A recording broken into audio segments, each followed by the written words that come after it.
நண்பர்களே, பப்பா மரத்தை பொறுத்த வரைக்கும் அதோட இலைகளை பொறுத்த வரைக்கும் நாங்கள் சில விஷயங்களை புரிஞ்சுக்கொள்ளணும். இலைகள் குறைவாக இருந்தால் ஒரு கட்டத்தில் அந்த பப்பா செடியானது பட்டு போகும்.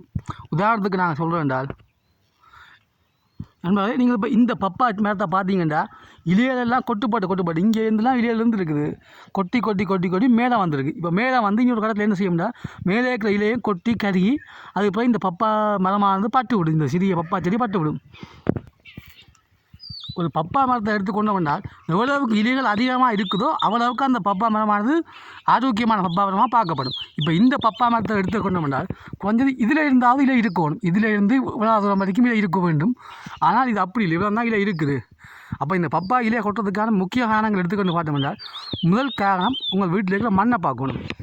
இப்போ இந்த மாதிரி மண்ணாக இருந்தால், இப்போ உங்கள் வீட்டில் இருக்கிற மண் இந்த மாதிரி மணல் மண் இருந்துச்சுன்னா தண்ணியை பிடிச்சி வைக்காது, தண்ணி ஊற்றினா உடனே போயிடும். இப்போ இந்த மண்ணை பாருங்க, நான் தண்ணி ஊற்றுறேன், ஊற்றி பாருங்க, ஊற்றி கொஞ்சம் நேரத்தில் வற்றி கொண்டு போகுது. இந்த மாதிரி வற்றக்கூடிய மண்கள் இருந்தால் நிலங்கள் இருந்தால் அந்த இடத்துல பப்பா மரம் வளர்க்குறது ரொம்ப கஷ்டம். ஏனென்றால் தண்ணியை வேகமாக நிலத்துக்குள்ளே விட்டுவிடும்.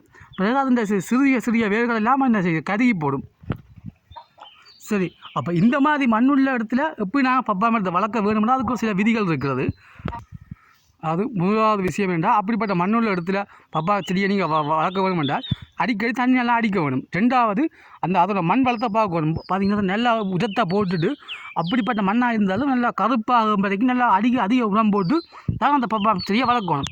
இல்லைன்னா அந்த பப்பா செடி பட்டுடும். அது ரெண்டாவது, அந்த இடம் வெப்பம் அதிகமாக இருக்குது, சூரிய வெப்பத்தை தாங்க முடியாததாக இருக்கும். ஏன்னா அந்த பப்பாவுக்கு பலம் குறைவாக இருக்கும். ஏன்றால் அந்த மண் வளம் குறைவாக. ஒரு மனிதன் எப்படி உணவு போசாக்கின்மையாக ஒரு மனிதன் நோய்வாய்ப்படுகிறார், அதாவது அந்த வெப்பத்தை தாங்க முடியாது. அதை போல் தான் பப்பா செடிகளும் அப்படித்தான், பப்பா மரம் அப்படித்தான். மண் வளம் குறைவாக இருந்தால் அந்த பப்பா மரத்தால் அந்த அதிக வெப்பத்தை தாங்க முடியாது. அப்படிப்பட்ட இடங்களில் இந்த மாதிரி நீங்கள் செய்யணும். என்னென்று இந்த மாதிரி குளிர்ச்சியாக உருவாக்குறதுக்காக இப்படி தேங்காய் உரித்த நார்களை இதில் போட்டுட்டு அதுக்கு மேலே தண்ணி அடித்து விட்டால் அதிக நேரம் அந்த குளிரை கொடுத்து கொண்டிருக்கும் இந்த பப்பா செடிகளுக்கு. இதன் மூலம் பப்பா செடி அதிக வெப்ப தாங்கக்கூடிய வலிமை பப்பா கிடைக்குது. முக்கியமாக நாங்கள் அதிக உரத்தை போட்டுத்தான் பப்பா மரமானது நீண்ட காலத்துக்கு தாக்குப்பிடிக்கக்கூடிய இருக்கும். ஒன்று உரம், ரெண்டாவது தேவையான தண்ணீர். இந்த இரண்டும் பப்பா கொடுத்ததால் மண் வளம் இல்லாத இடத்துல கூட பப்பா செடியானது நல்லா வளர்ந்து வரும். நன்றி நண்பர்களே.